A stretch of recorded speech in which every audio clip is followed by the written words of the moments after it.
So the Knicks fall to the 8th pick in the 2020 NBA draft, and everyone is ripping their hair out and panicking and saying it's over for the Knicks, they suck. Hey, it's just the draw of the luck. Unfortunately, do have bad luck when it comes to the draft lottery, but hey, look, this year's draft class is not that great of a draft class, and the 8th slot, we still have a possibility of picking a player who can potentially be part of a growing team and be a major piece in our future success. Today I'll discuss some of the options that we have at the 8th pick and who I believe we should go with. So although this is a weaker draft class, here are who I believe are the top 10 picks.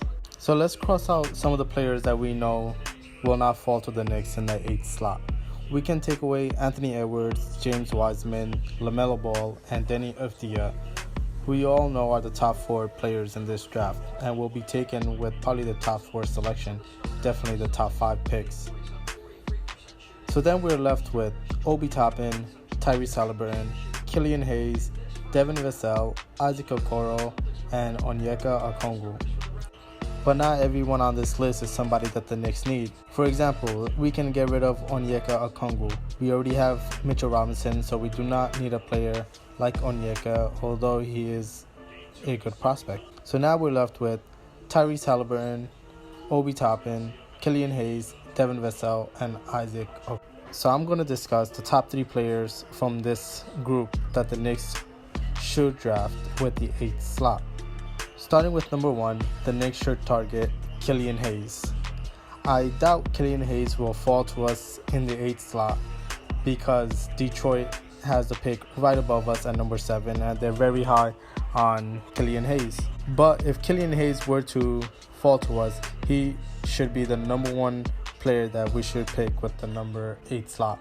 He's a big point guard who has potential to be a star, who can shoot, he can be a primary ball handler, and he has potential to play defense as well. He fits perfectly in with RJ Barrett and Mitchell Robinson to build this young core. You can have Killian Hayes running at the point guard, playing alongside Frank Ntilikina as shooting guard, RJ Barrett as small forward, Julius Randle at power forward, and Mitchell Robinson as center. It's not an ideal scenario since we still don't have that stretch 4, but this is a slightly more potential team than the team we had last year with Elfrid Payton, horrible point guard. The second player that we should definitely go after with the 8th overall pick if he falls to us is Obi Toppin. Obi Toppin, although is a little bit older, which might also be a reason why he falls in this draft, was the best player in college. He may be 22, but he still has plenty of years before he starts getting old in basketball terms. He's a stretch 4, something that we need so we can replace Julius Randle. He'll fit right in well with Mitchell Robinson. He can stretch the floor for RJ Barrett.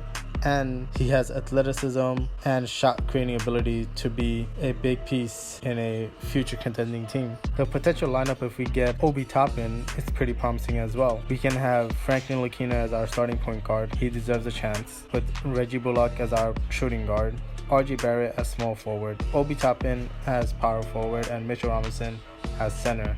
And we can have Julius Randle coming off the bench, and he'll play a lot better if he comes off the bench.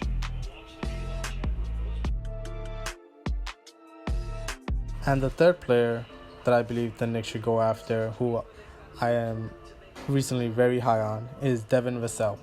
Devin Vassell is a prototypical 3-and-D player. He shot over 40% from 3, and he's very lengthy. He'll fit right in with RJ and Mitchell Robinson. He'll stretch the floor. He'll play defense. He'll guard the other team's best players. He is definitely somebody that can be a part of a future championship team. If we pick up Devin Vassell, I'm okay with that with the 8th pick. And if we get Devin Vassell, we can have a defensive monster lineup with Frank Ntilikina as point guard, Devin Vassell as shooting guard, RJ Barrett as small forward, Julius Randle at power forward, and Mitchell Robinson as center. That would be a defensive monster. With Tom Thibodeau as a head coach, with that lineup, we're going to be a defensive problem. And although we won't win too many games, that roster can grow really well. So don't sleep on Devin Vassell. He might be our guy. I will not be mad if Devin Vassell was our guy.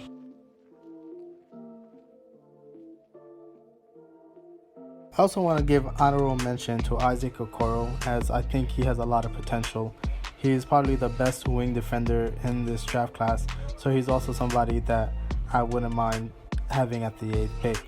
The only reason I didn't put him in my top 3 is because he can't shoot, and that's something that we're already very weak in, and we desperately need some shooters. But if we end up with Isaac Okoro, I'm also very happy with. And a second honorable mention I want to put is Tyrese Halliburton. We were very high on Tyrese Halliburton in the beginning of the season because he can shoot and he looked like a primary ball handler. But throughout the course of the season, we saw that he's more of a secondary ball handler and not really a primary ball handler. He doesn't really have a tight dribble. He can't create his own shot, and his unorthodox shooting form might be difficult transition in the NBA. But if we pick up Halliburton, I do think he is a starting level, but he just doesn't really fit well with the Knicks at this moment. But if next year's draft class we pick up a primary ball handler like a Cade Cunningham, Tyrese Halliburton fits pretty well in the team. So he's also somebody I wouldn't mind, but definitely not my top choice. I did not include players like Cole Anthony and Kira Lewis because I don't think there will be good additions to the Knicks at the moment, especially Cole Anthony. Let's start with Cole Anthony. Cole Anthony was ranked the second best player in his draft class prior to entering college season, and people are saying the only reason he had a bad college year is because of his team. He was on a team that couldn't shoot threes, so the paint was clogged and there wasn't much talent. Well, if he comes to the Knicks, he's going to be kind of in a similar situation. We don't have a lot of three-point shooting. We're one of the worst three-point shooting teams. We're going to have a clogged paint since RJ and Mitch are already down low. Julius Randle's already down low. So Cole Anthony, although he might be a good prospect, he's not for us. We need to stay away from Cole Anthony. So we got to stop with this Cole Anthony hype. Kira Lewis I am high on, but I don't believe he's worth the 8th pick. I think players like Obi Toppin, Killian Hayes, Devin Vassell are much more promising prospects than Kira Lewis. I think we have an opportunity to, if we really want Kira Lewis, we can use our late first round pick and our second round pick and combine them to trade up and land somebody like Kira Lewis. But I wouldn't reach and pick him at the 8th slot. The reason I wouldn't pick him at the 8th slot is because he's not a creating point guard. Yes, he's a scoring point guard. He has potential to be a good shooter. He plays defense, but he's not going to be a primary ball handler, and that's what we need. So if we get a point guard, especially with the 8th pick, we got to get somebody who can be a starter level player. Again, thank you for watching, and please hit the like button and please also subscribe. Thank you.